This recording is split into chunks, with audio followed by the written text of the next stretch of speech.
Assalamualaikum warahmatullahi wabarakatuh. Innal hamdalillah nahmaduhu wa nasta'inuhu wa nastaghfiruh wa na'udzu billahi min shururi anfusina wa min sayyiati a'malina. May yahdihillahu fala mudilla lahu wa may yudlil fala hadiya lahu. أشهد أن لا إله إلا الله وحده لا شريك له وأشهد أن محمدا عبده ورسوله لا نبي بعد. قال الله تعالى في كتابه الكريم يا أيها الذين آمنوا اتقوا الله حق تقاته فلا تموتن إلا وأنتم مسلمون. وقال الله سبحانه وتعالى يا أيها الذين آمنوا اتقوا الله وقولوا قولا سديدا يصلح لكم أعمالكم ويغفر لكم ذنوبكم ومن يطع الله ورسوله فقد فاز فوزا عظيما. فإن أصدق الحديث كتاب الله وخير الهدي هدي نبينا محمد صلى الله عليه وعلى آله وصحبه وسلم وشر الأمور محدثاتها فإن كل محدثة بدعة فإن كل بدعة ضلالة فإن كل ضلالة في النار أعاذني وإياكم من النار.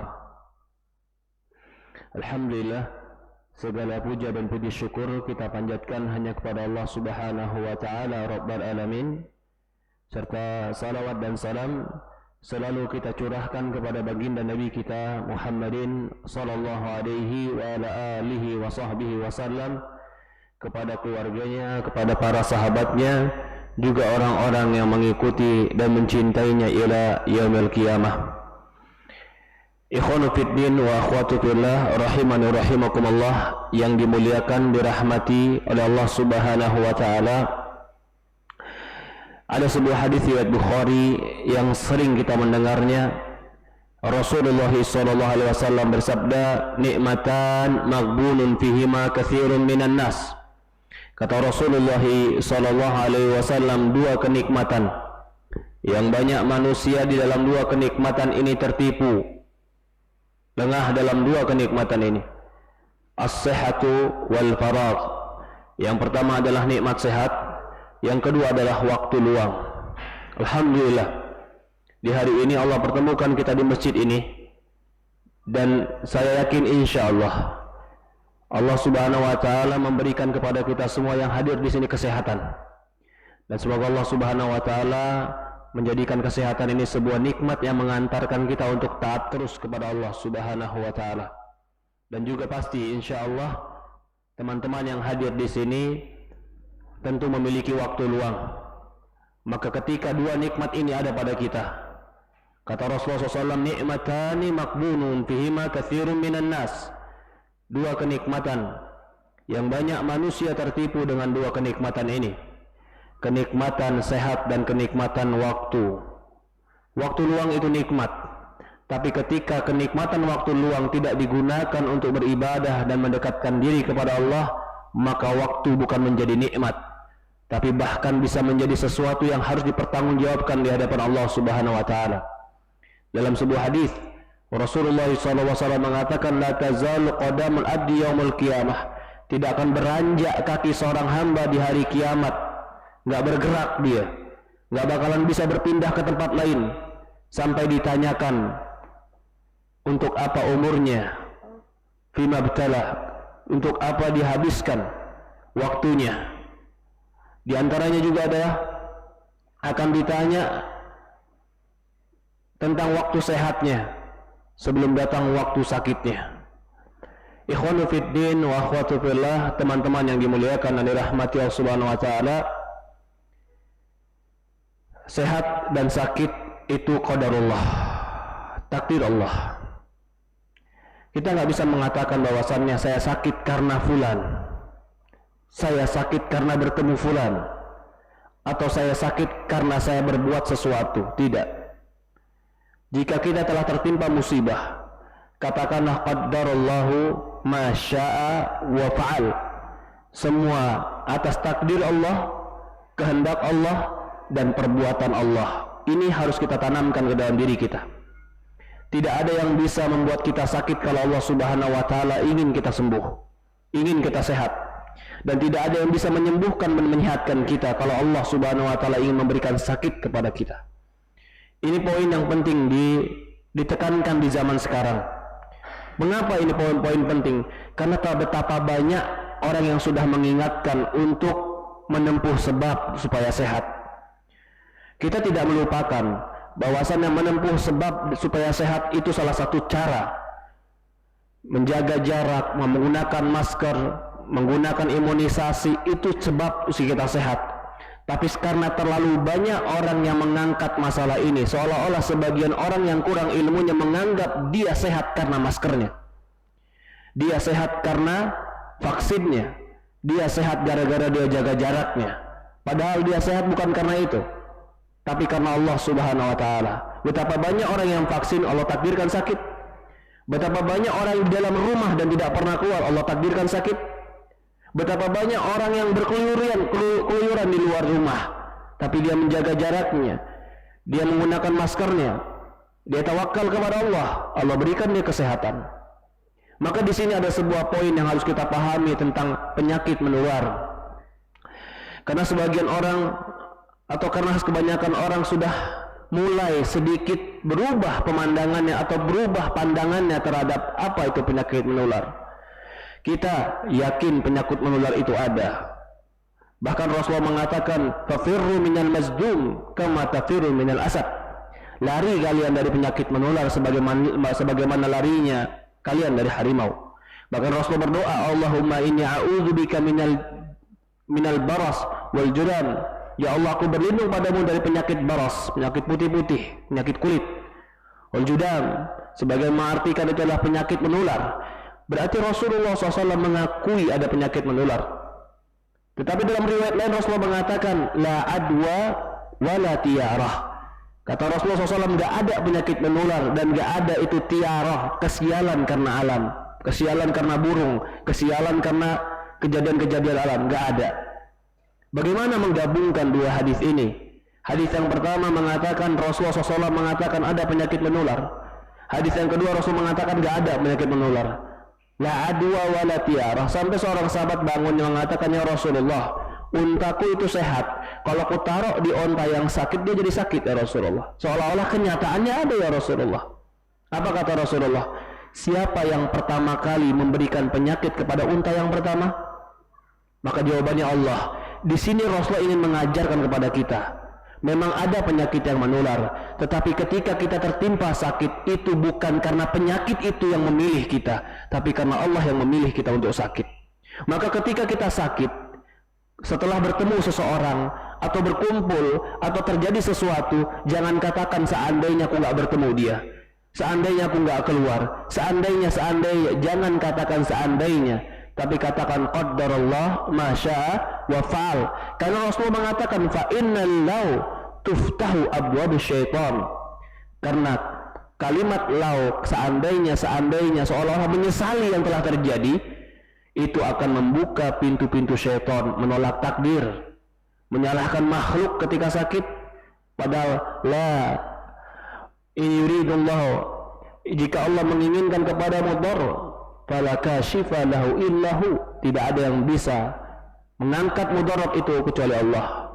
Wa yumsaskallahu bidurrin fala kashifa lahu illahu. Kalau Allah Subhanahu wa Ta'ala memberikan engkau mudarat, tidak akan ada yang bisa mengangkat mudarat itu kecuali Allah. Kalau Allah ingin memberikan kepadamu kebaikan, wa huwa ala kulli syai'in qadir, Allah terhadap segala sesuatu itu mampu. Inilah akidah orang mukmin. Dia tetap percaya penyakit itu ada, tapi hatinya bergantung kepada Allah. Dia tetap percaya bahwasannya sebab itu ada, obat itu menyembuhkan, tapi bukan obat yang dia cari yang pertama kali, Allah yang pertama kali dia cari. Dia tetap yakin bahwasannya ada penyakit yang menular, tapi penyakit menular tidak akan bisa menular sendirinya kalau bukan dengan izin Allah Subhanahu wa Ta'ala. Kita yakin makan itu menyebabkan kenyang, tapi yang mengenyangkan kita bukan nasi, yang mengenyangkan kita Allah. Itulah makna tawakal. Ketika engkau makan, lalu kau katakan makanan ini yang menyebabkan aku sehat, makanan ini menyebabkan aku kenyang, makanan ini yang menyebabkan aku kuat, lalu melupakan Allah dan bersandar kepada makanan, itu salah. Begitu juga ada orang yang tidak pernah mau makan dengan mengatakan saya akan kenyang karena yang mengenyangkan saya Allah, saya akan sehat, yang menyehatkan saya adalah Allah, tanpa berobat. Ini pun salah. Bagaimana sifat seorang mukmin? Sifat seorang mukmin, dia bagaikan burung. Bagaimana burung itu?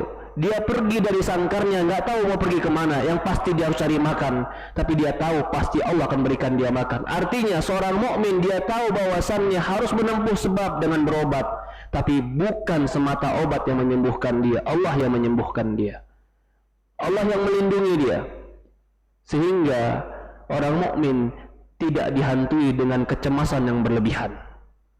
Sebagian orang karena kecemasan berlebihan, karena terlalu membesarkan sebab, sehingga melupakan Allah, sehingga berbenturan antara hak Allah dengan sebab, sehingga berbenturan apa yang harusnya dia lakukan sebagai manusia dengan sebab, dengan alasan takut. Ini bukan tawakal yang benar. Tawakal yang benar, gunakan masker, jaga kesehatan, jaga jarak, jaga kebersihan, bila perlu vaksin kalau kau mau vaksin, dan vaksin insya Allah halal, insya Allah halal. Tetapi jangan kau bergantung semua kepada itu. Bergantunglah kepada Allah Subhanahu wa ta'ala. Ketika engkau sehat pun jangan kau katakan karena saya telah berhasil menjaga kesehatan saya. Jangan. Tapi Allah yang memberikan engkau sehat. Inilah sifat seorang mukmin. Mudah-mudahan Allah Subhanahu wa taala angkat bala ini dari kita, dan Allah Subhanahu wa taala berikan kita kekuatan dan keimanan, dan semoga Allah Subhanahu wa taala menjadikan kita orang-orang yang bertawakal kepada Allah. Wa 'alallahi falyatawakkalu in kuntum mu'minin. Hanya kepada Allah kalian bertawakal jika kalian betul-betul beriman. Teman-teman yang dimuliakan dan dirahmati Allah Subhanahu wa taala, hari ini kita membahas hamba yang merdeka. Sebagian orang memahami makna merdeka, artinya dia tidak terkait dan tidak terikat dengan apapun.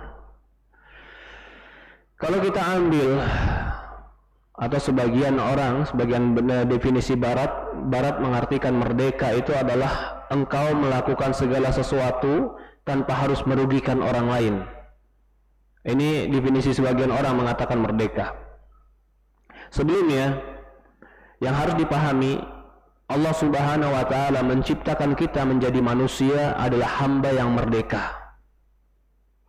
Allah Subhanahu wa taala berfirman dalam Quran, laqad karamna bani Adam wa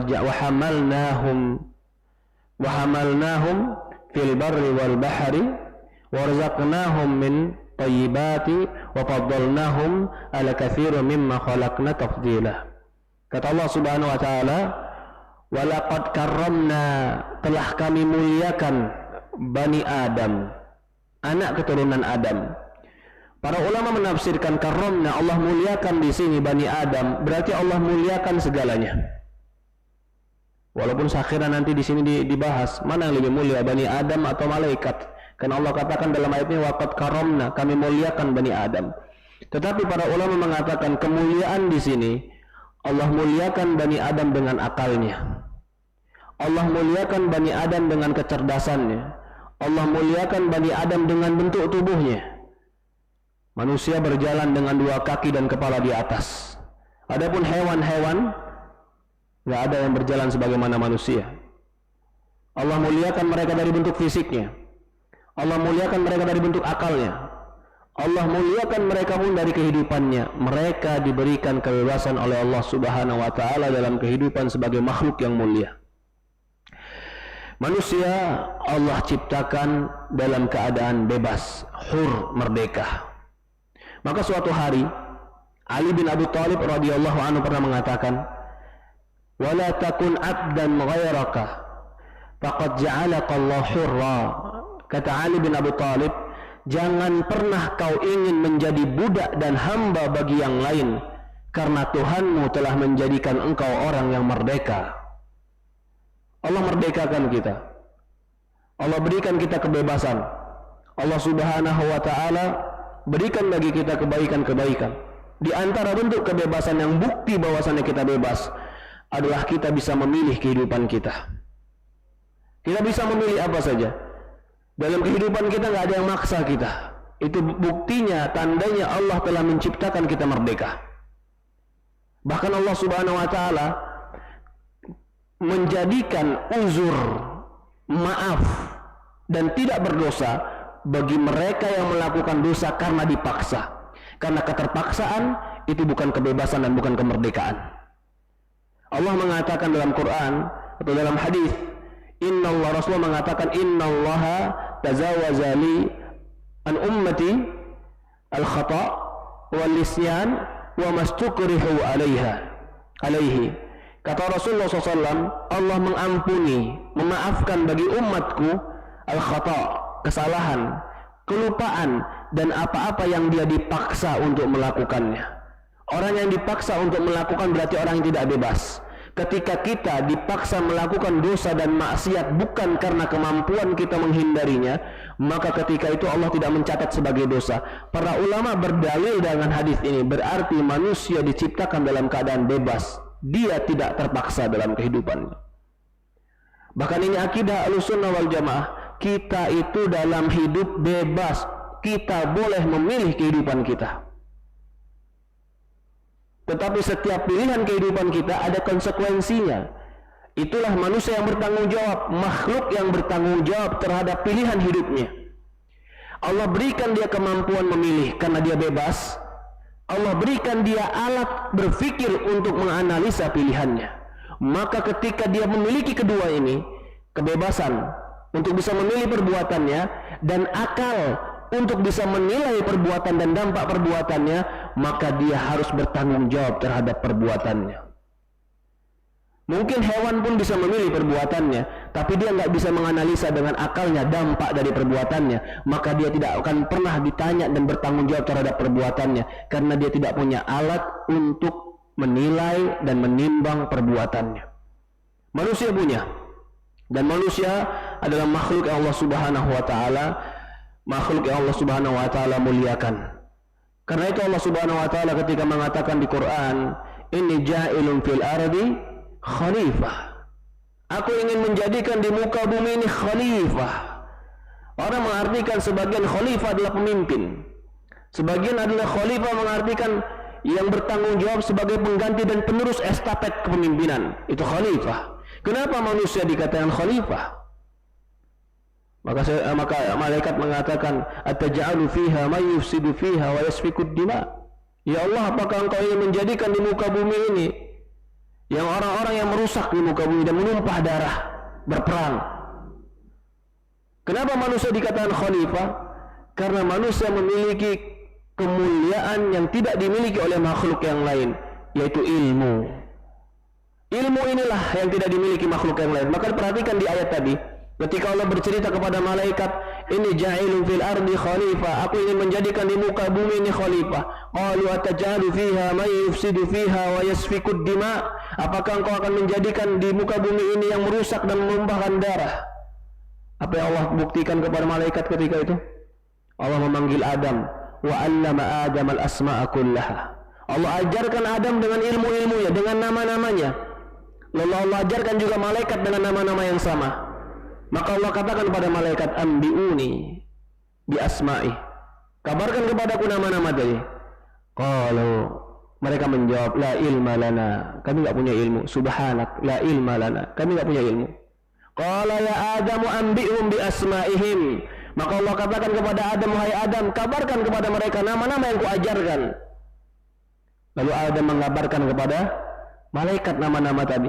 Di sini Allah ingin membuktikan bahwasannya Adam manusia memiliki kemuliaan yang lebih, yaitu akal mereka. Akal mereka Allah Subhanahu wa taala berikan agar mereka bisa menganalisa apa yang mereka perbuat dan akibat dari perbuatan mereka, dan mereka diberikan kebebasan untuk berbuat. Bukankah kita diberikan kebebasan untuk memiliki harta? Bukankah kita diberikan kebebasan untuk memilih pasangan hidup? Bukankah kita diberikan kebebasan untuk berbuat? Bukankah kita diberikan kebebasan untuk melakukan? Allah Subhanahu wa taala memberikan kebebasan kepada kita. Bahkan syariat Islam menganjurkan, menekankan supaya menghilangkan perbudakan. Berapa banyak dalam syariat Islam? Dalam syariat Islam berapa banyak kafarah di antaranya melepaskan budak. Orang yang dihar, yang mengatakan istrinya itu seperti ibu kandungnya, kafarahnya dihar. Orang yang mendatangi istri di bulan Ramadan, kafarahnya membebaskan budak. Orang yang bersumpah pun kafarahnya membebaskan budak. Dan berapa banyak hadis Rasulullah SAW yang mengatakan bahwasannya membebaskan budak itu keutamaan yang sangat besar. Ini menunjukkan bahwasannya Islam itu sangat menekankan agar kita menjadi hamba yang merdeka. Bahkan di dalam hadis yang lain, Rasulullah SAW mengancam bagi mereka yang menjual manusia merdeka dijadikan budak, maka mereka telah memasukkan ke dalam perut-perut mereka api neraka. Menjadikan manusia budak yang tadinya mereka manusia merdeka, itu diancam oleh Rasulullah SAW dengan neraka. Sebagaimana Allah Subhanahu wa taala menghinakan Bani Israel atau Fir'aun, ketika Fir'aun menghinakan Bani Israel, menjadikan Bani Israel sebagai budak-budak Fir'aun. Allah Subhanahu wa taala mengingatkan kepada Bani Israel ketika itu, wa idnajjaynakum min ali fir'auna yasumunakum su'al adzab yudabbihuna abna'akum wa yastahyuna nisa'akum wa fi dzalikum bala'un min rabbikum 'azim. Kata Allah Subhanahu wa taala, ingatlah Bani Israel ketika kami selamatkan kalian dari pasukan Fir'aun, yang mereka itu memberikan kalian azab yang jelek. Artinya para ulama menafsirkan ketika itu Fir'aun menjadikan Bani Israel seperti budak-budak mereka. Yudabbihuna abna'ahum, anak-anak mereka disembelih. Wa yastahyuna nisa'akum, anak perempuan dihidupkan. Wa fi dzalikum bala'un min rabbikum 'azim, dan di dalam itu semua ada bala dari Rabb kalian yang Maha Agung.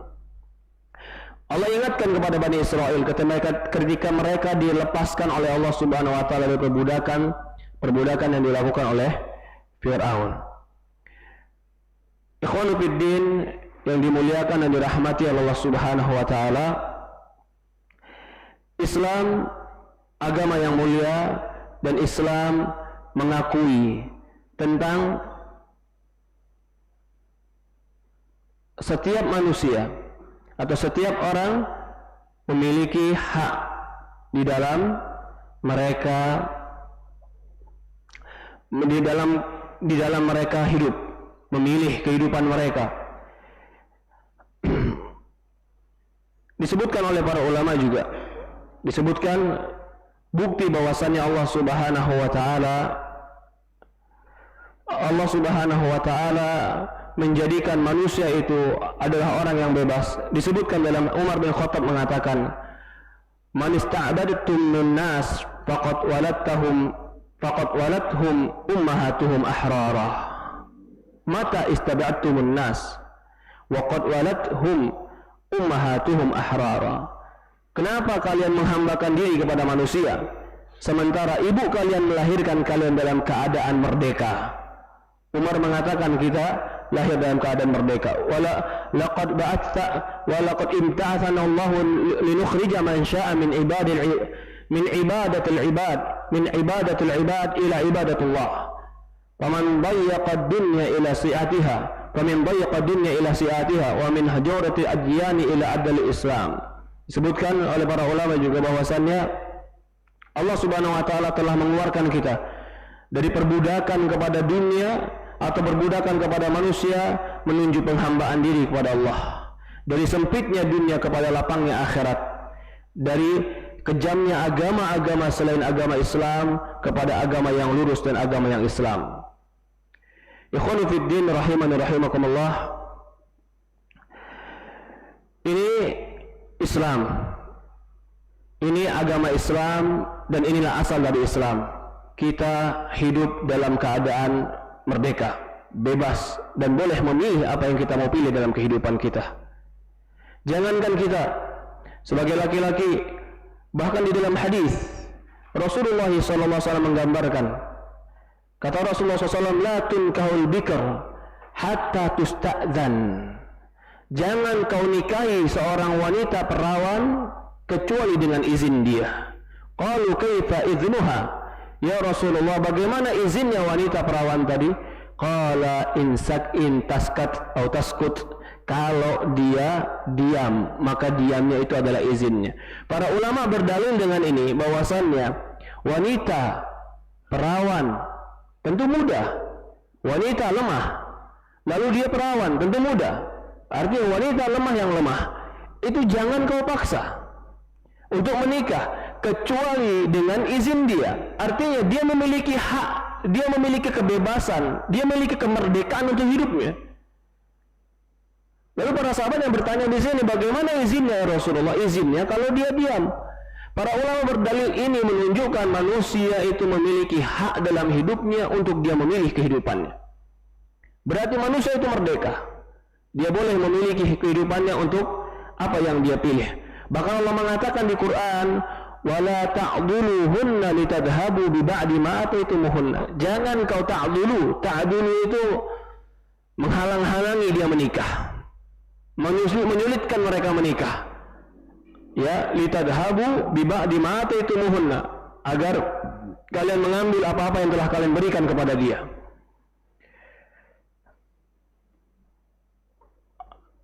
Dikatakan juga di sini bahwasannya ketika kita merdeka seperti ini, kita bebas memilih dalam kehidupan kita, lalu kita diberikan akal untuk memilih apa yang ingin kita pilih.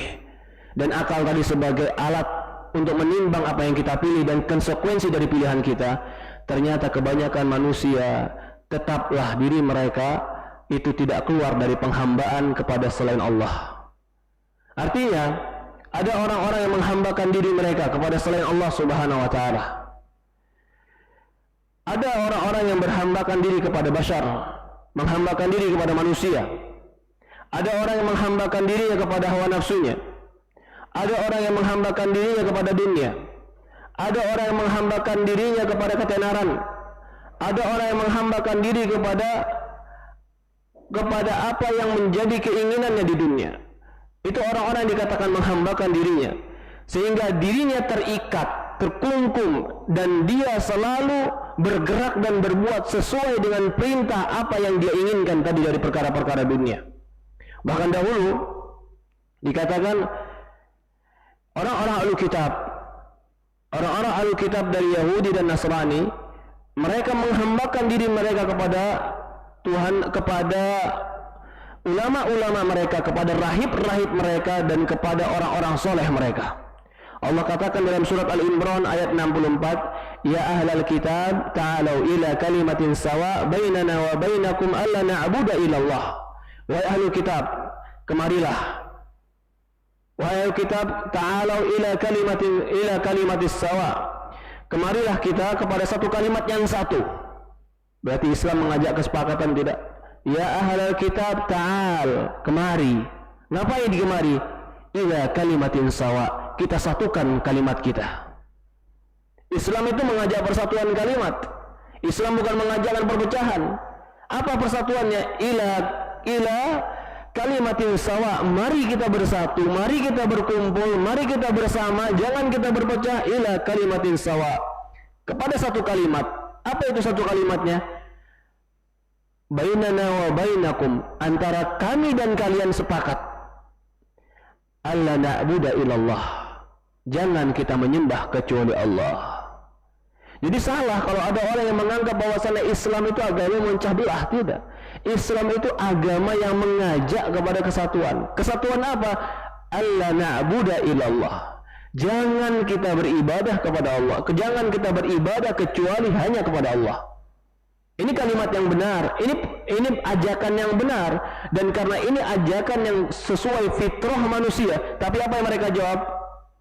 Wa yattakhidha ba'duna ba'dan arbaban min dunillah. Jangan kita jadikan sebagian kita sebagai Tuhan yang kita sembah selain Allah Subhanahu wa taala. Tapi mereka berpaling. Mereka nggak mau bersatu di atas kalimat ini.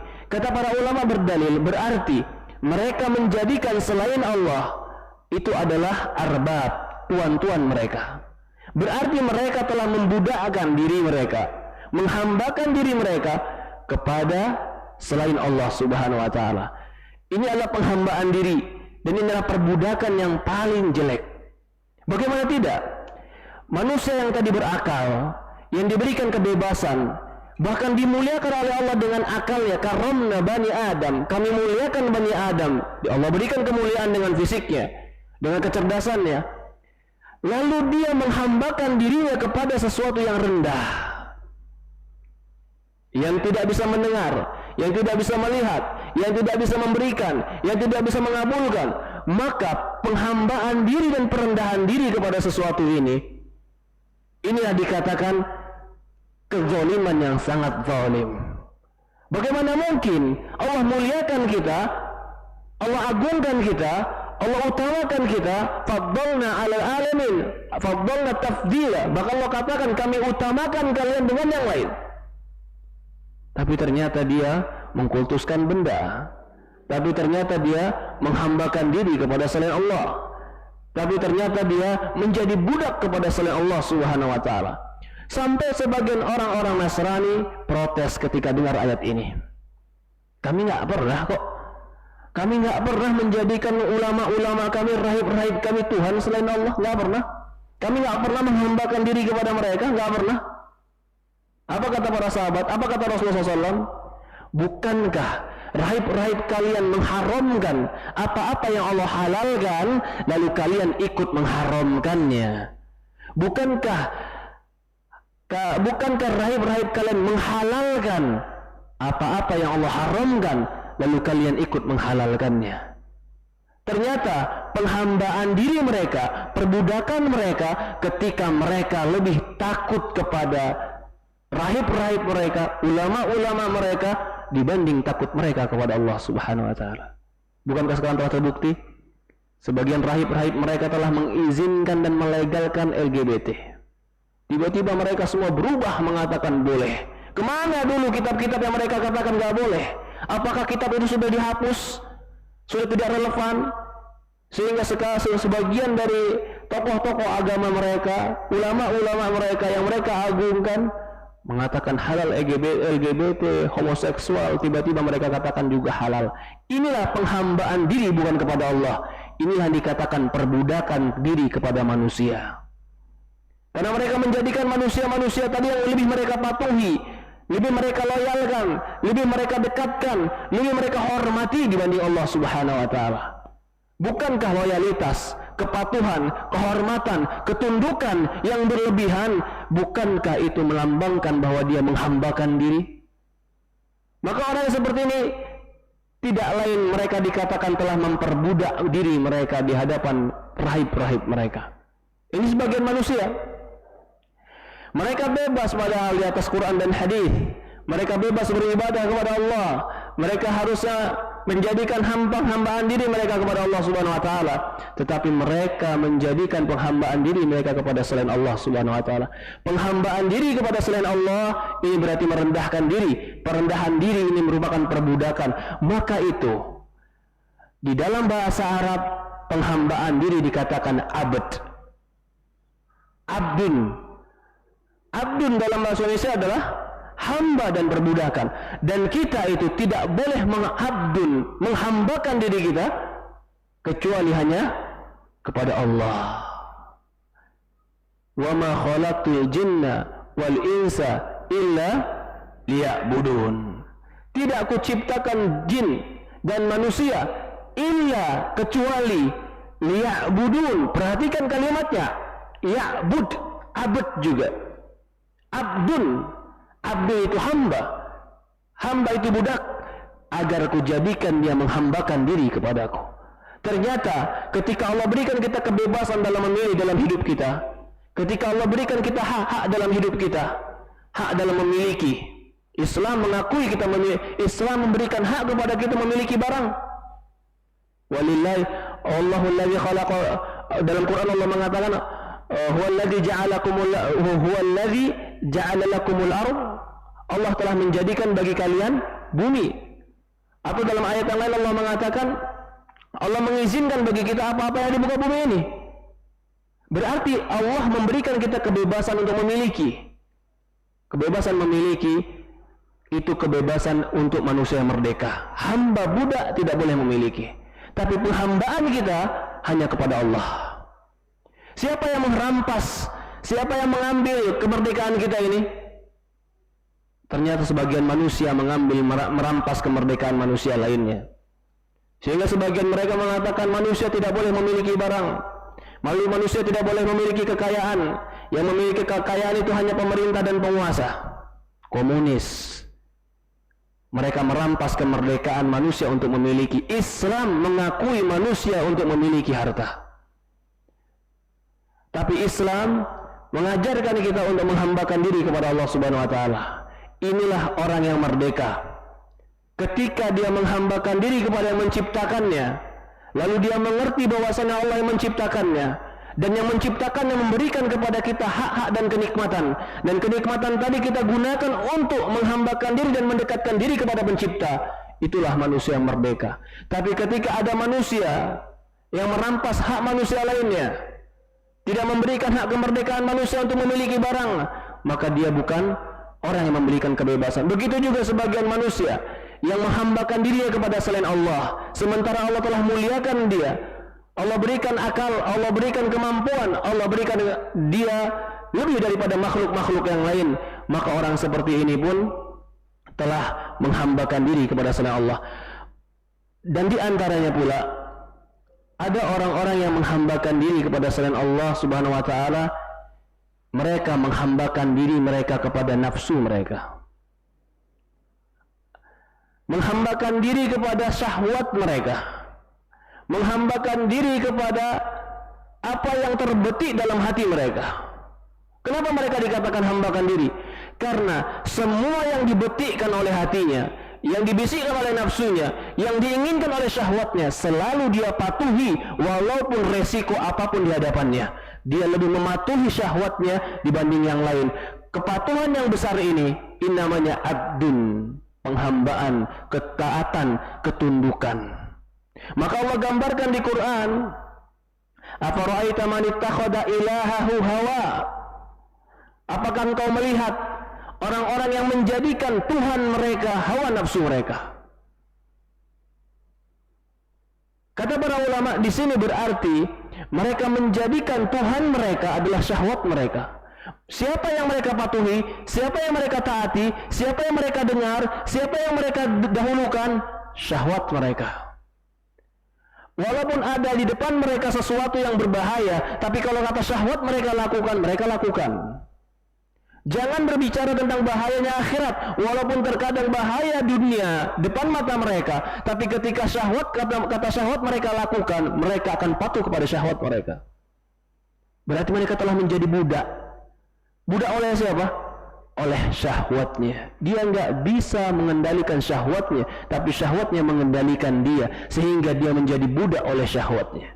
Yang terkadang dia tahu dia salah, dia tahu dia nggak benar, dia tahu ini perbuatan yang tidak pantas, tapi karena syahwatnya mendominasi terhadap dirinya dan dia seolah-olah lemah di hadapan syahwatnya, maka dia seolah-olah membenarkan syahwatnya. Sebagian orang menghambakan dirinya kepada syahwat nisa, syahwat wanita. Dia menjadi budak jadi syahwat wanita. Dia pagi pergi kerja banting tulang, capek waktunya habis, tenaganya habis. Begitu datang uang dia per bulan, hanya dia untuk bayar wanita ini dan itu, semua dia bayar, habis. Ditanya, berapa kau habiskan? Semua habis. Berapa lama kau dapatkan uang itu? 1 bulan. 1 bulan ini hanya untuk dapat uang, dan uang itu hanya kau belikan itu, kau jajankan itu. Bukankah engkau telah menghambakan dirimu untuk itu? Tenagamu habis, waktumu habis. Aku senang. Kau senang, tapi senangmu di bawah syahwat, dan engkau telah menjadi hamba syahwat. Hamba nisa.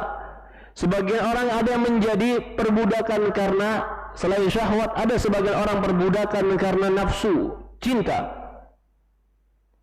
Dia nggak mau bergerak, dia nggak mau berbuat, dia nggak mau melakukan kecuali karena mengharap yang dia cintai. Bahkan dia rela berhadapan dengan Allah, dia rela bermaksiat dengan agama Allah demi yang dia cintai. Ini pun orang diperbudak oleh cinta. Ada lagi orang yang diperbudak oleh harta. Bagaimana orang diperbudak oleh harta? Waktunya, tenaganya, dirinya habis hanya untuk mencari harta, dan dia nggak peduli apakah ini Allah ridhoi atau Allah tidak ridhoi. Yang penting dia mendapatkan harta. Ini orang berarti diperbudak oleh harta. Apakah dia merdeka? Mungkin dia merasa dirinya merdeka, padahal dia terpenjara dengan nafsunya, dan terpenjara dengan ketamakannya, dan terpenjara dengan dia menjadi hamba dunia.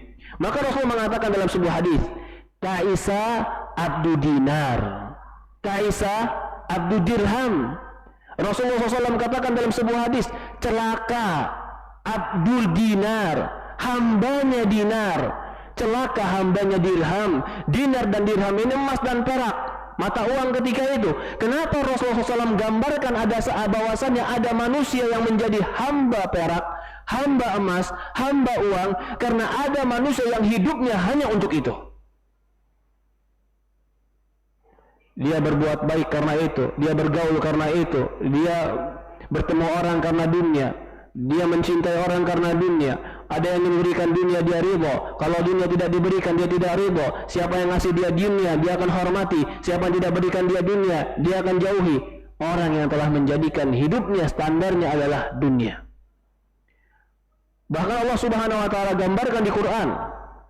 Allah gambarkan di Quran, wa minhum man yuzimuka fi shadaqat fa in utu minha radu wa in lam yu'tu minha idza hum yaskhutun. Dalam surat Taubah ayat 58 Allah mengatakan, di antara mereka ada yang mendekati kamu Muhammad cuman karena sedekah. Kalau kau kasih sedekah-sedekah itu ke mereka, mereka ridho padamu. Mereka muji Nabi Muhammad, mereka dekat Nabi Muhammad. Fa in lam yu'tu, tapi kalau nggak dikasih dunia sama mereka, sakhitu, mereka marah, mereka murka, mereka benci, karena standar kehidupan mereka adalah dunia, harta.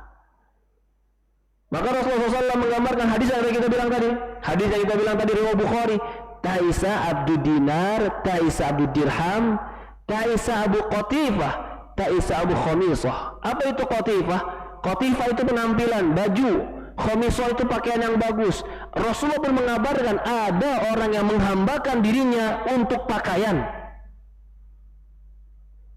Dia kerja, dia habiskan waktunya, dia habiskan tenaganya, dia bangun pagi, dia kurang tidur, bahkan mungkin dia kurangi makannya.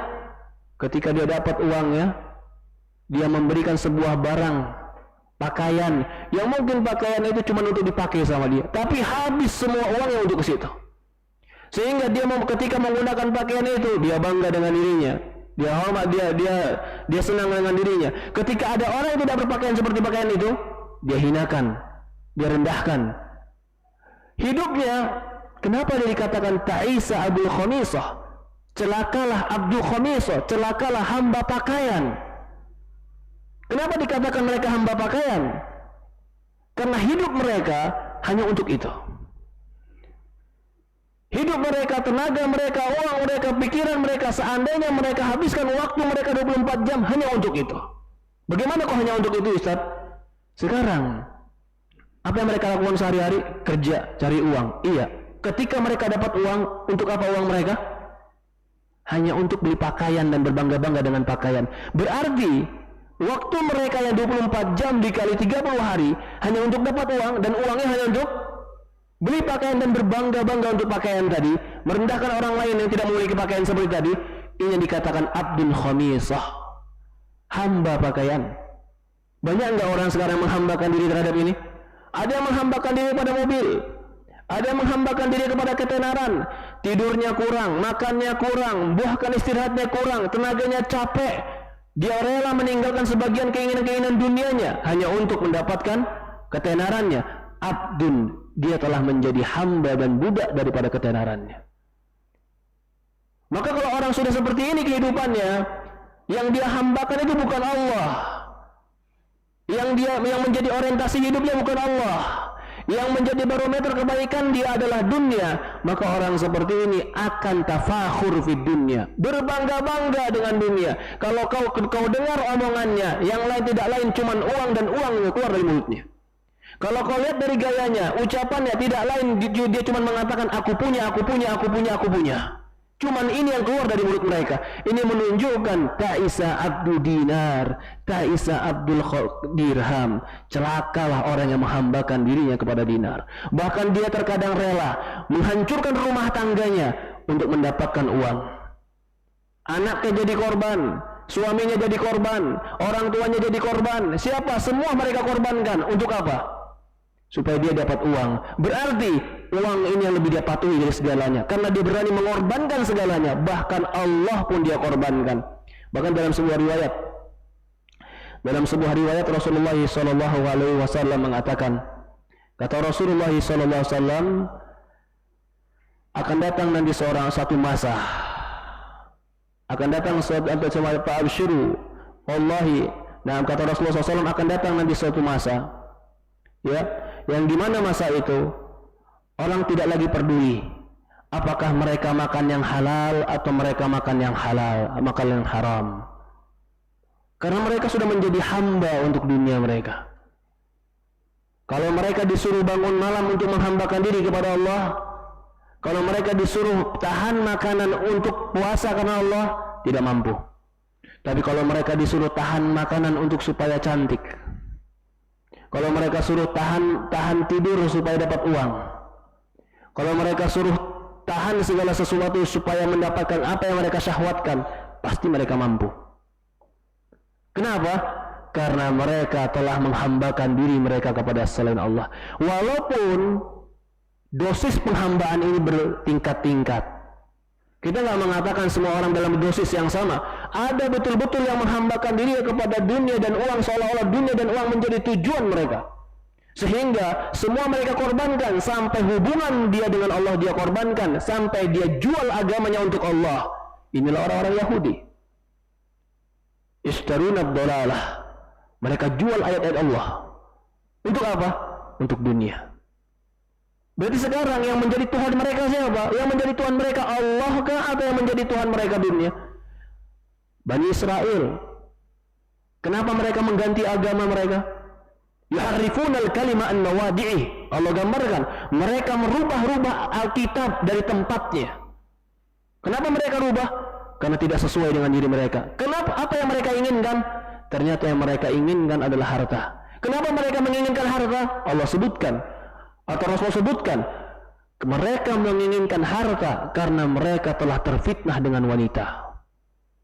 Maka Rasul mengatakan, inna dunya khulwa wa khadirah. Dunia ini manis dan hijau. Fa inna Allah mustakhlifikum fiha. Allah akan gantikan pergantian di muka bumi ini.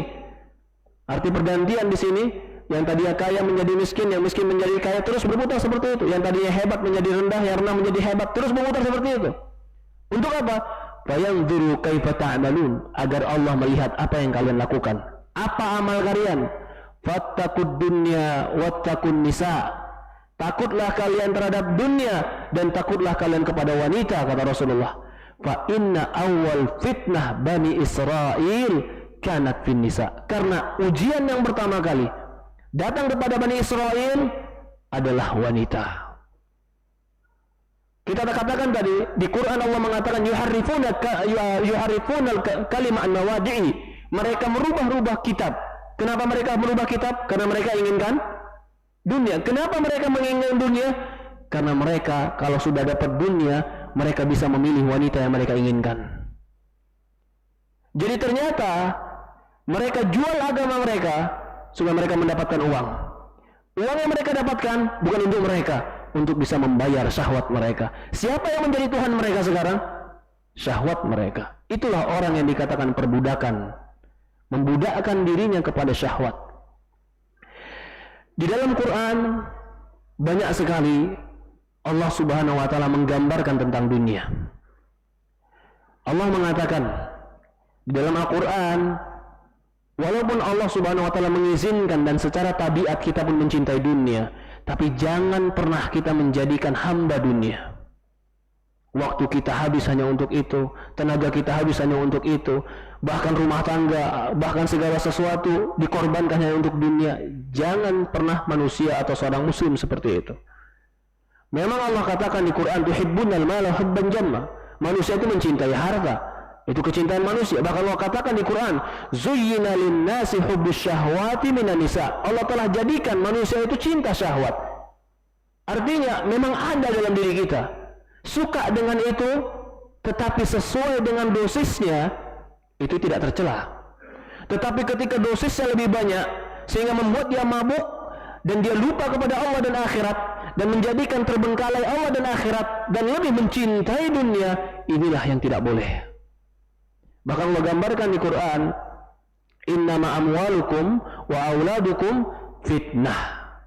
Sesungguhnya harta kalian dan anak-anak kalian adalah fitnah, ujian bagi kalian. Apa makna fitnah? Fitnah di Quran, kalau disebutkan fitnah, artinya segala sesuatu yang bisa menghalangi kalian menuju Allah. Itu fitnah. Di dalam hadis Rasulullah SAW mengatakan dalam sebuah hadis, inna likulli ummatin fitnah wa fitnah ummatil mal. Kata Rasulullah SAW, setiap umat itu punya fitnah, punya ujian, dan ujian umatku ini adalah harta. Berapa banyak orang berani meninggalkan sholat Jumat cuman karena uang 200.000, 100.000, bahkan sebagian mereka 50.000. Berapa banyak mereka yang mau menjual agama mereka hanya untuk mendapatkan jabatan. Berapa banyak mereka yang berani merubah-rubah hukum Allah dengan seenak hati mereka hanya untuk mencari muka dengan orang-orang yang mereka harapkan dunianya. Fitnah ummatil mal. Bahkan Rasulullah mengatakan dalam sebuah hadis, kata Rasulullah SAW, ma akhsha alaikum, wallahi la faqr akhsha alaikum. Kata Rasulullah SAW, demi Allah, bukan kefakiran yang kutakutkan atas kalian, walakin akhsha alaikum, akan tetapi yang kukhawatirkan atas kalian, antubsatu alaikumud dunya, Allah bentangkan untuk kalian dunia. Kama busitat man kana qablakum, sebagaimana dibentangkan bagi orang-orang sebelum kalian. Fatanafasuha, lalu kalian bajibaku berlomba untuk mendapatkan dunia. Kama tanafasuha, sebagaimana orang-orang dahulu berlomba. Fatuhlikukum kama ahlakathum, kalian hancur karena berlomba-lomba itu sebagaimana mereka hancur. Bukankah sekarang banyak orang yang menampakkan perlombaan ini seolah-olah yang paling hebat, yang paling punya, yang paling hebat itu yang paling kaya, yang paling hebat itu yang paling memiliki, yang paling dia pamerkan. Karena perlombaan, menjadikan perlombaan. Orang mukmin jangan menjadikan orientasi mereka penuh ke sana. Bukankah Allah mengatakan wal akhiratu khairu wa abqa? Bukankah akhirat itu lebih baik? Kalau orang mukmin masih ikut juga dalam pertarungan dunia, ingat, bukankah Rasulullah pernah mengangkat seekor kambing yang menjadi bangkai, lalu Rasulullah mengatakan, apakah kalian mau kasih ini?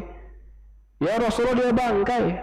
Rasulullah mengatakan dunia lebih rendah di sisi Allah dibanding ini. Maka Ali bin Abi Thalib mengatakan, barang siapa yang menginginkan dunia dan berebut dengan dunia, siaplah dia berebut dengan anjing-anjing galak.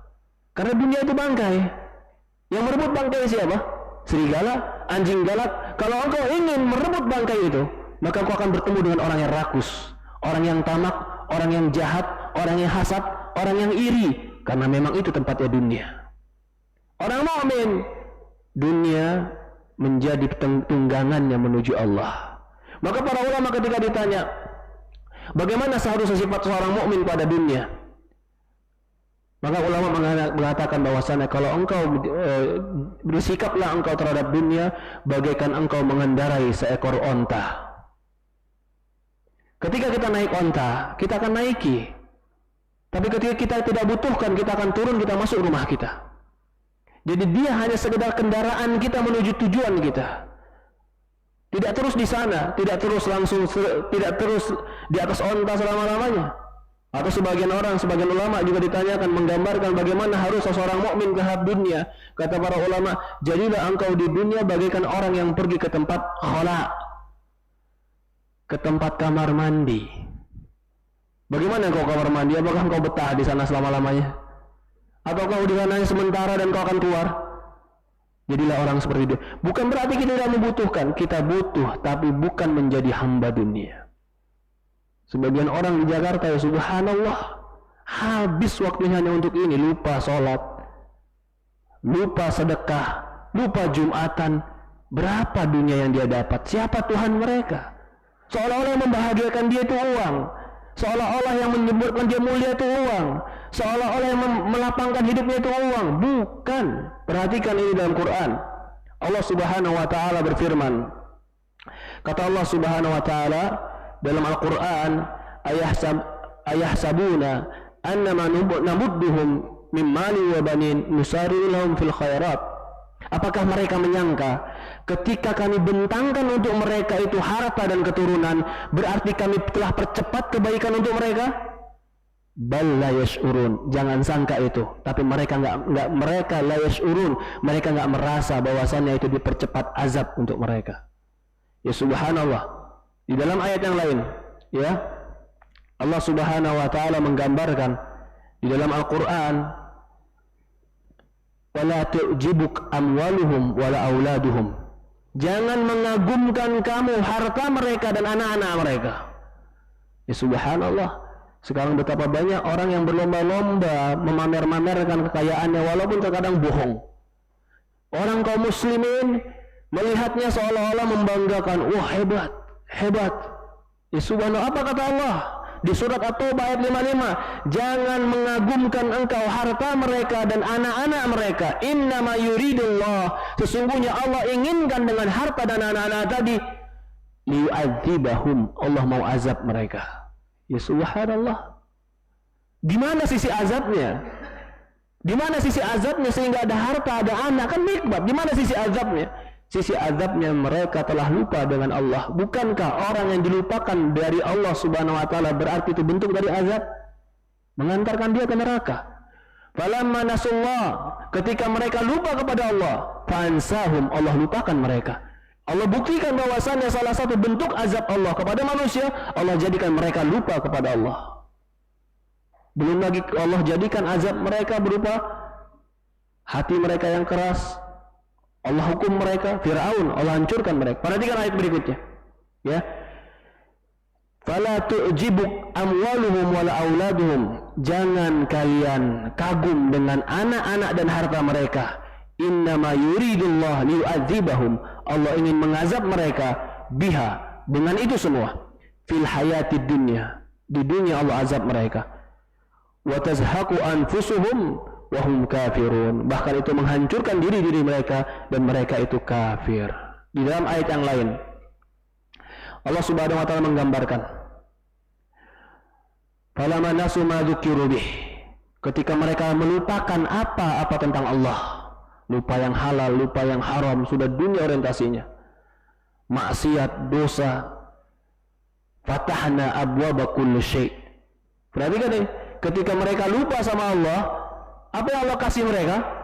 Fatahna abwaba kulli syai'. Kami bukakan untuk dia pintu segalanya dari dunia. Allah bukakan dia hartanya banyak. Allah bukakan dia ketenarannya bagus.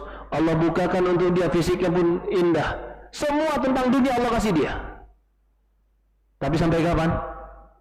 Sampai mereka lupa kepada Allah, baktatan fahum mublisun. Tiba-tiba datang azab Allah dan Allah azab mereka secara tiba-tiba, fahum mublisun. Ketika itu mereka langsung mublis, mereka putus asa. Innama amwalukum wa auladukum fitnah. Jangan menghambakan diri kita kepada dunia. Jangan menghabiskan waktu kita hanya untuk dunia. Yang paling berhak kita menghambakan diri kita adalah Allah Subhanahu wa taala. Orang yang menghambakan diri tadi kepada dunia, menghambakan diri kepada syahwat, menghambakan diri kepada perempuan, menghambakan diri kepada nafsunya, maka akan mendapatkan kesempitan dalam hidupnya. Maka dari inilah jawabannya mengapa kita harus menghambakan diri kepada Allah. Karena ketika menghambakan diri kepada Allah, kita akan selamat dari segala bentuk kesempitan dan azab tadi. Ketika orang yang menghambakan diri kepada harta tadi, apa Allah ancam? Azab. Ketika orang yang menghambakan diri kepada syahwat, Allah ancam dengan neraka.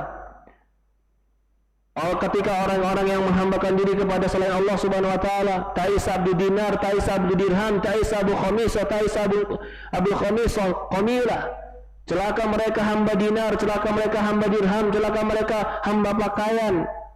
Ta'isa wan takas, mereka tersungkur dan hancur. Ancamannya hancur. Karena mereka menghambakan diri bukan kepada selain Allah, mereka menjadi budak kepada selain Allah. Maka orang yang menjadi budak terhadap dunia, mereka belum pernah merdeka. Inilah seorang mukmin, alasan mereka mengapa harus menghambakan diri kepada Allah. Karena menghambakan diri kepada Allah menghilangkan dari kehinaan. Bukankah manusia itu mulia? Ketika dia menghambakan diri kepada makhluk, tidak ada makhluk yang lebih mulia dari manusia, maka menghinakan dirinya. Tapi ketika dia menghambakan diri kepada Allah, dia akan mulia. Allah mengatakan di Quran, kata Allah Subhanahu wa taala, "Inna akramakum indallahi atqakum." Orang yang paling mulia di sisi Allah di antara kalian adalah orang yang paling takwa. Maka orang mukmin kacamatanya adalah siapa yang bisa menghambakan diri kepada Allah, mereka lah orang mulia. Tapi siapa yang menghambakan diri kepada dunia, kepada kesyirikan, kepada selain Allah, maka mereka tidak akan pernah mulia. Allah menjadi tujuan hidup. Mengapa harus menghambakan diri kepada Allah? Karena Allah yang menciptakan alam semesta ini. Dia yang memberikan kita, Dia menghidupkan kita, Dia melapangkan kita, Dia yang menghidupkan dan mematikan. Pantaskah kita menghambakan diri kepada selain Dia, sementara semuanya milik Dia? Kita mau dunia, dunia milik Allah. Kita mau isinya dunia, isi dunia milik Allah. Kita mau akhirat, akhirat milik Allah. Maka kalau kita mau dunia dan akhirat, kebaikan dunia dan akhirat, kembalilah kepada pemiliknya, menghambakan diri kepada Allah. Yang ketiga, kenapa kita harus menghambakan diri kepada Allah dan jauhkan menghambakan diri kepada selain Allah? Karena Allah Subhanahu wa taala, selain Dia menciptakan kita, selain karena Dia memuliakan kita, karena Allah Subhanahu wa taala tempat kembali dari segala bentuk kesempitan dan kesulitan. Fafirru ilallah. Kembalilah kalian kepada Allah. Larilah kalian menuju Allah. Lari dari apa? Segala sesuatu yang kita takutkan di dunia ini, yang kita khawatirkan dan cemaskan di dunia ini, tempat kembali dan larinya hanya Allah. Maka ini alasan seorang mukmin, tidak ada penghambaan yang paling besar kecuali penghambaan diri kepada Allah Subhanahu wa taala. Kalau kita pahami ini, kita makhluk yang bebas. Kita diberikan kekuasaan oleh Allah untuk memilih kehidupan kita. Tapi sebagian manusia ada yang salah jalan dalam kehidupan, yang menghambakan diri kepada selain Allah. Ada yang menghambakan diri kepada dunia, uang, harta dan jabatan. Harusnya menghambakan diri kepada Allah. Lalu sebagian orang mengatakan tentang kebebasan. Mereka mengatakan bahwasannya kebebasan itu adalah engkau melakukan apapun yang kau lakukan selama itu tidak bertentangan dengan hak manusia. Kita katakan, ini sebuah definisi yang salah. Karena definisi barat, orang barat mengatakan merdeka itu adalah engkau melakukan segala sesuatu dengan sesuka hatimu selama engkau tidak menyakiti tentang hak orang lain. Ini definisi yang salah. Sebenarnya yang dikatakan oleh orang Islam dan diakui orang Islam adalah dia menjadi merdeka selama dia memerdekakan dirinya dari selain Allah Subhanahu wa taala. Tapi ketika dia menghambakan dirinya kepada Allah, maka dia di situ menjadi hamba yang mulia. Ini yang dikatakan hamba yang merdeka. Kenapa dia menjadi hamba? Karena dia hamba pencipta langit dan bumi. Kenapa dia dikatakan merdeka? Karena dia merdeka dari selainnya kecuali hanya Allah Subhanahu wa taala. Maka orang mukmin dia menjadi hamba. Hambanya hanya kepada Allah Subhanahu wa taala dan merdeka dari segala bentuk penghinaan kepada selain Allah Subhanahu wa taala.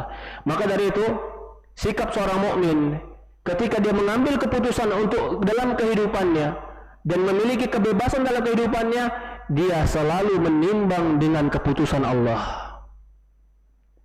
Dia memang bebas untuk memilih kehidupannya, tapi kebebasan untuk memilih kehidupannya di bawah kebebasan tentang syariat Allah, karena dia tahu Allah adalah yang menciptakan dia. Maka lil mu'min wala mu'minatin, dalam surat Al-Ahzab ayat 36 Allah berfirman, tidak pantaslah bagi seorang laki-laki yang beriman dan perempuan yang beriman, idza qadallahu wa rasuluhu amran, jika Allah dan Rasulnya telah memutuskan sebuah perkara, an yakuna lahumul khiyarah min amrih, dia pilih perkara yang lain dari sisinya. Nggak boleh bagi seorang beriman. Allah sebutkan dalam surah Al-Ahzab ini, orang beriman itu dia memilih dalam kehidupannya, memang dia diberikan kemerdekaan dan memilih dalam kehidupannya, tetapi apa yang dia pilih selalu di bawah kehendak dan ridho Allah. Dia tidak akan memilih sesuatu yang tidak diridhoi oleh Allah Subhanahu wa taala, dan tidak pantas bagi orang beriman memilih sebuah perkara yang tidak sesuai dengan syariat Allah Subhanahu wa taala. Di dalam ayat yang lain, surat An-Nur ayat 51 Allah berfirman, "Innama kana qaulul mu'minin", sesungguhnya ucapan orang yang beriman, "idza du'u ilallah", jika orang beriman itu diajak untuk beribadah kepada Allah, wa rasulih, jika diajak untuk kepada Allah dan Rasulnya, liyahkuma bainahum, agar Allah dan Rasulnya memberikan keputusan terhadap perkara mereka, an yaqulu sami'na wa ta'na, mereka pasti akan mengucapkan kami dengar dan kami taat. Ini orang mukmin. Jadi kebebasan kita, kemerdekaan kita untuk memilih dalam kehidupan kita tetap di bawah keridhaan Allah Subhanahu wa taala. Karena itulah makna kemerdekaan yang sebenarnya. Karena kita diciptakan oleh Allah Subhanahu wa taala. Sebagian orang mengatakan, saya merdeka, terserah saya mau melakukan apa. Ketika dia berbuat jahat atau dia memabuk-mabuk, yang penting saya memabuk di rumah saya, di kamar saya nggak ganggu orang lain. Saya tidak mengganggu orang lain. Ini hak saya sendiri. Kita katakan tidak. Ketika engkau melakukan kejahatan di kamarmu dan hanya sendiri engkau lakukan, ketahuilah engkau telah melanggar hak Allah. Orang mukmin mereka merdeka, Allah berikan kebebasan untuk melakukan kegiatan mereka, tapi mereka selalu memilih segala sesuatunya di bawah kehendak Allah Subhanahu wa taala. Maka Rasul mengatakan, "Idza nahaitukum min syai'in fastanibuh", jika aku larang kalian dari perkara sesuatu, maka jauhilah. Dari sini kita pahami, apakah dhabit, apakah ketentuan dan batasan kemerdekaan di tengah kaum muslimin? Ketentuan dan batasannya. Makna merdeka di tengah kaum muslimin adalah engkau merdeka memilih kehidupanmu dan perbuatanmu selama engkau masih di bawah Al-Quran dan hadis Rasulullah SAW tidak bertentangan dengan Quran dan hadis. Yang Rasulullah SAW mengatakan, "Taraktu fikum syai'aini lan tadillu ba'dahuma, kitab Allah wa sunnati." Kutinggalkan kalian dua perkara yang tidak akan tersesat selama-lamanya di dalam dua perkara ini, kitab Allah wa sunnati. Sebagian orang melakukan riba dengan alasan kemerdekaan. Sebagian orang melakukan perzinahan dengan alasan kemerdekaan. Saya suka, dia suka, merdeka, kami bebas. Kita katakan itu bukan kebebasan. Kebebasan kaum muslimin, kebebasan orang beriman adalah kebebasan yang dibingkai di atas Al-Quran dan hadis, di bawah bimbingan Allah Subhanahu wa taala dan bimbingan Rasulullah sallallahu alaihi wa ala alihi wa sahbihi wasallam. Ikhwanu fid din, rahimani rahimakumullah. Maka kesimpulan pertemuan kita hari ini adalah Allah memberikan kita kesempatan dalam hidup ini untuk memilih. Kita bebas untuk memilih, tapi apa yang kita pilih semua ada konsekuensinya. Maka pilihlah yang baik dalam hidup kita, termasuk untuk akhirat kita. Kita diberikan kebebasan untuk memilih. Faman syaa falyu'min wa man syaa falyakfur. Barang siapa yang mau beriman maka berimanlah, barang siapa yang mau kufur maka kufurlah. Allah berikan kebebasan, tapi setiap memilih dia menerima konsekuensi pilihannya. Dan jangan pernah menghambakan diri kepada selain Allah.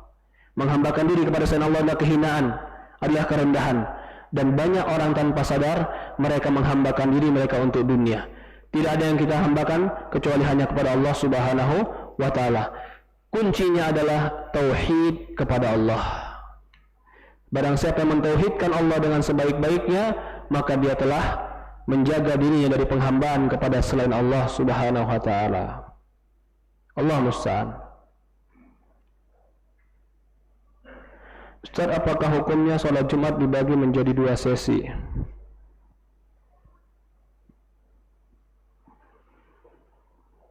Ini perlu ditanyakan kepada para ulama ya.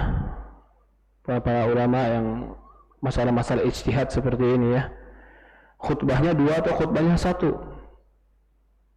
Kalau khutbahnya 2 mungkin nggak terlalu banyak masalah. Berarti beda waktu saja. Tapi kalau khutbahnya 1, Allahu a'lam ya. Lebih baik kita tanya para ulama daripada kita menjawab sesuatu yang kita belum pasti ilmunya. Apakah salah berdosa jika kita tidak mau divaksin seperti anjuran pemerintah? Iya. Apakah salah dan berdosa jika kita tidak mau divaksin seperti anjuran pemerintah? Jadi sebenarnya vaksin pun pemerintah tidak memenjarakan siapa yang tidak mau vaksin. Adakah hukumnya sekarang yang nggak mau vaksin di penjara? Tapi dianjurkan semua untuk vaksin. Berarti yang tidak mau vaksin itu bukan sebuah kriminal juga yang saya pahami. Tetapi kenapa tidak vaksin? Itu permasalahannya. Kenapa tidak vaksin? Kalau alasannya saya tidak mau vaksin karena jenis vaksinnya saya belum suka atau saya belum yakin jenis vaksin ini, itu silahkan. Tapi kalau beranggapan saya nggak mau vaksin karena vaksin itu bukan atau tidak halal, nah ini perlu dibincangkan. Kenapa kok tidak halal? Yang benar vaksin itu halal. Yang benar vaksin itu boleh. Bahkan bukan hanya vaksin ini, vaksin-vaksin sebelumnya, imunisasi dari zaman dulu sudah dibahas oleh para ulama, imunisasi boleh. Ya, Allah alam, apakah dia berdosa? Ya, selama pemerintah tidak mewajibkan sebagaimana wajib mestinya, ya tidak bisa berdosa. Dan memang tidak mesti 250 juta semuanya divaksin. Orang Indonesia 250 juta harus divaksin semua, tidak. Paling tidak 100 sepertiganya atau angka-angka yang dianggap aman oleh kedokteran. Dianggap aman kedokteran di mana? Berapa angkanya? Yaitu yang bisa divaksin. Ya, Allah alam.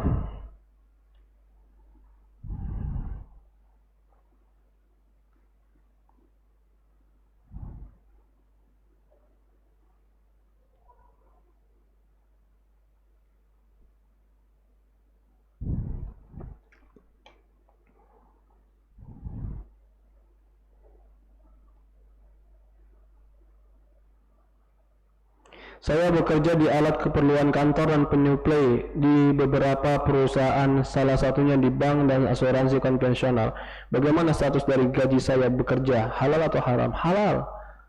Jual pulpen, jual kertas, jual buku, halal atau haram? Hah? Halal. Tiba-tiba yang beli pulpen saya dan kertas saya dan tenir datang ke saya. Uangnya saya ambil karena dia ngambil buku saya. Uangnya halal atau haram? Halal, karena jual beli saya dengan dia. Halal. Allah alam. Ya. Assalamualaikum warahmatullahi wabarakatuh. Insya Allah dalam waktu dekat anak akan menikah. Masya Allah. Amin. Mohon doanya Ustadz agar dipermudah, semoga Allah menjaga antum dan keluarga serta kaum muslimin dimanapun berada. Ana mau bertanya Ustadz, bagaimana batasan komunikasi antara ikhwan dan akhwat yang sudah khitbah agar tidak menjadi hamba nisa? Masya Allah. Komunikasi sebutuhnya, ya, dan kalau bisa komunikasi dipertengahkan atau dipersaksikan dengan orang yang mahram. Ketika dia komunikasi ada mahram dari akhwat tersebut, itu lebih aman. Allah musta'an. Jangan dia berkomunikasi dengan sesuatu yang terkadang nggak butuh. Gimana nggak butuhnya? Ini baru mau nikah, nikahnya aja belum udah ngomong gimana nanti kalau kita punya anak. Ya subhanallah. Ente nikah belum, baru khitbah. Jangan bilang gimana punya anak nanti. Ya ini pembicaraannya nggak butuh. Yang seperti ini jangan.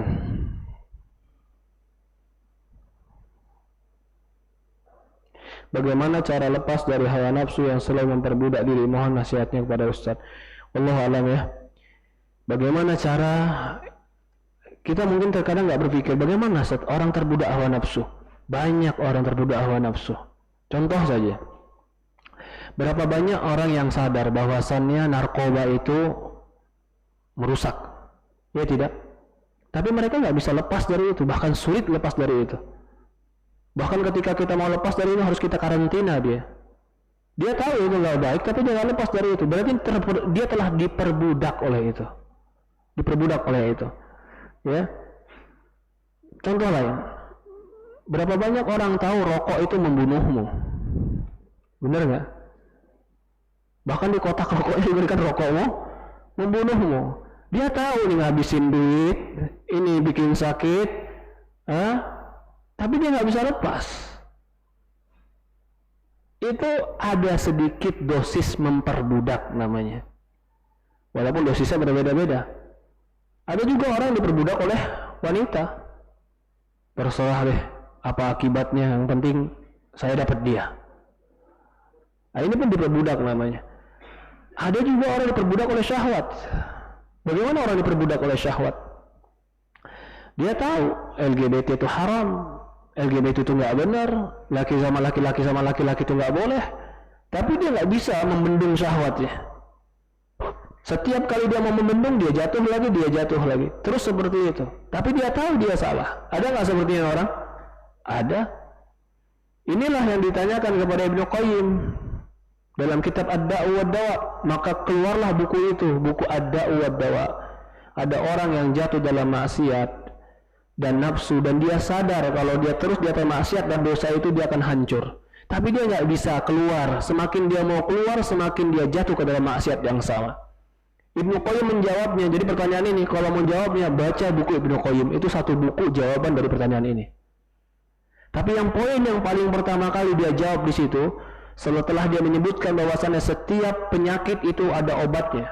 Maksiat itu penyakit. Termasuk tadi homoseksual itu penyakit.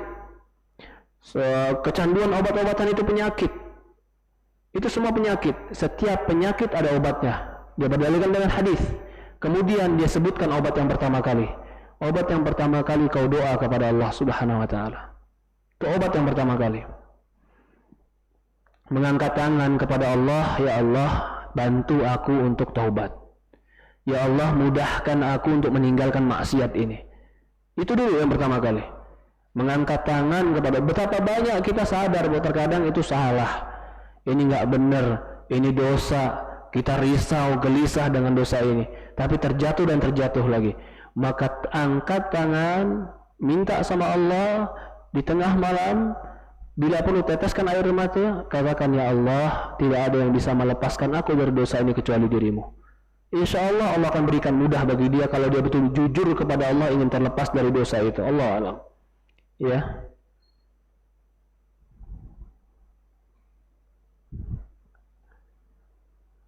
Assalamualaikum warahmatullahi wabarakatuh. Mau bertanya, apakah termasuk merampas hak orang lain?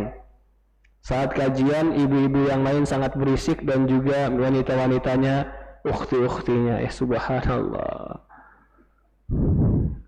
Coba bayangkan, siang-siang datang, ya, panas-panas, sampai masjid, tujuannya kajian tapi sampai sini nggak ngaji. Rugi nggak?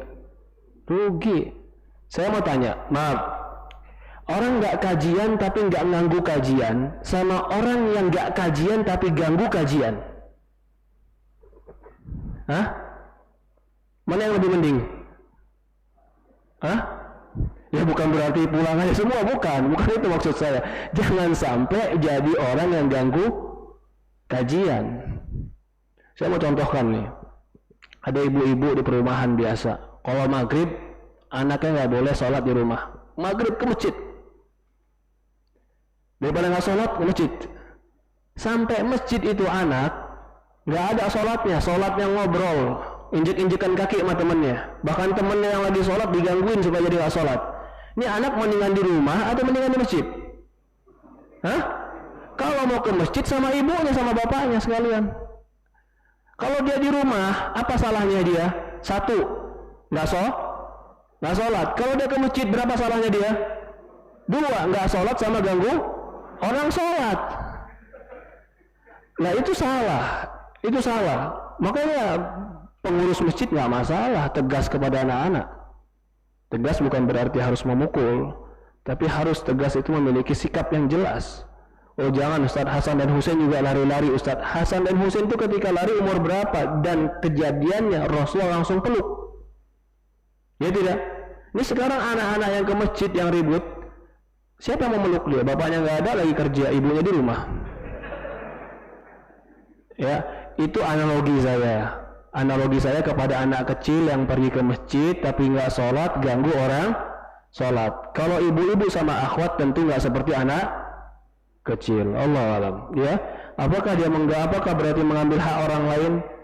Ada yang terganggu haknya di sini. Ya Allah alam. Ya, Ustaz, Ana mau tanya, orang tua melarang anak untuk vaksin, katanya saya tidak ridho kalau anak saya divaksin, sedangkan kantor saya mewajibkan. Bagaimana sikap Ana, Ustaz, dalam menyikapi? Jazakallah khair. Tanya sama orang tua kenapa nggak ridho divaksin. Ya, kalau ternyata orang menyebutkan saya khawatir kamu sakit begini dan begitu, ya sudah, sampaikan ke kantor saya belum mau vaksin. Saya belum mau vaksin, sampaikan ke kantor. Allah alam. Kalau memang ternyata kantor entah mewajibkan, ya jadilah orang paling terakhir. Jadi orang paling terakhir, ya, sampai orang tua kita meridhoi kita divaksin. Ya mungkin banyak faktor orang tua juga tidak mau divaksin karena memang kejadian ada beberapa orang yang divaksin setelah itu malah sakit, ada kan? Nah, untuk menenangkan mereka kan butuh waktu, memahamkan mereka dan menjelaskan kepada mereka itu butuh waktu dan kesempatan. Karena memang umumnya anak kecil juga divaksin. Anak kecil divaksin ketika imunisasi ada yang jadi demam. Sampai ada orang tua yang tidak memvaksinkan anaknya karena takut demam. Padahal anak kecil ya pasti akan demam. Seperti itu. Allah alam, kalau di sini saya tetap cenderung kepada patuh kepada orang tua. Patuh kepada orang tua. Karena itu bukan kemaksiatan. Yang tidak boleh patuh kepada orang tua kalau untuk maksiat. Tidak divaksin itu bukan kemaksiatan, maka patuh kepada orang tua tetap dikedepankan. Allah alam. Mungkin ini saja saya sampaikan, kurang lebih mohon maaf kalau ada sesuatu yang salah. Subhanakallahumma wa bihamdi, subhanallah ilaha illa anta, nastaghfiruka wa atubu ilaik. Assalamualaikum warahmatullahi wabarakatuh.